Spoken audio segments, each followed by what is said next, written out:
एक राज्य में एक बहुत बड़ा राजा का महल था और उस महल में राजा रहता था और वह अपने प्रजा को बहुत परेशान करता था। लोग उस राजा से बहुत परेशान थे। उस राजा को दूसरों को कष्ट देना अच्छा लगता था। वह बिना वजह ही अपने राज्य के लोगों को फांसी की सजा सुना देता था और लोगों को मरवाता था। एक दिन दो भाई में झगड़ा हुआ। वो राजा के पास गए और बोला, महाराज, मेरे भाई ने मेरी पत्नी को मारा पीटा है, आप कुछ करें। राजा ने यह सुनकर सिपाही को बोला, सिपाही, इन सबको मारकर भगा दो महल के बाहर। सिपाही सब लोगों को महल से बाहर भगा देता है और सब लोग महल से बाहर निकल जाते हैं। राजा की क्रूरता के कारण उसकी प्रजा बहुत दुखी थी। काफी लोग राज्य छोड़कर दूसरे राज्य जाने लगे।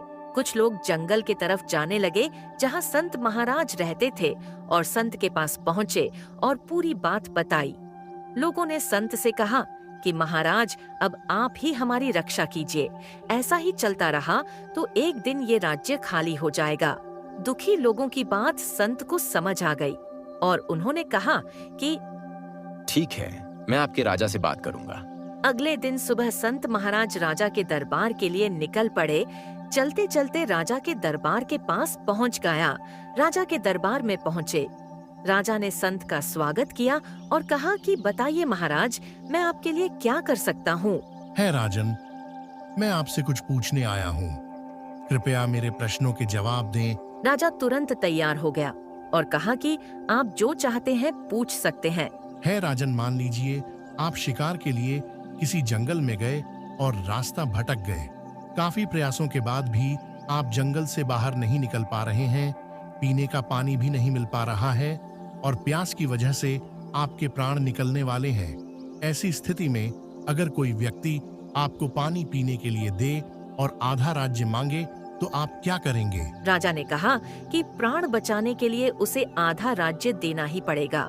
संत ने कहा कि अगर वह गंदा पानी पीने से आप बीमार हो जाए और अब प्राण बचाने के लिए वैद्य आपसे शेष आधा राज्य भी मांग ले तो क्या करोगे? राजा ने कहा कि जब प्राण ही नहीं रहेंगे तो मेरा राज्य किस काम का?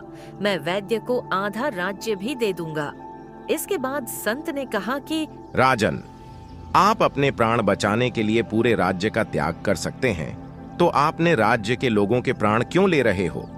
उन सभी का पालन करना आपका कर्तव्य है। आपकी तरह सभी के प्राण अमूल्य हैं। सभी का घर परिवार है।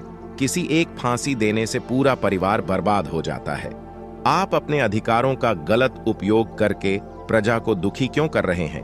राजा को संत की बात समझ आ गई और उसने प्रजा के हित में काम करने का प्रण ले लिया और लोगों का अच्छे से ध्यान रखने लगा और राज्य के सारे लोग हंसी खुशी रहने लगे और राज्य खुशहाल हो गया। DC एनिमेशन वर्ल्ड मेरे YouTube चैनल को सब्सक्राइब करें।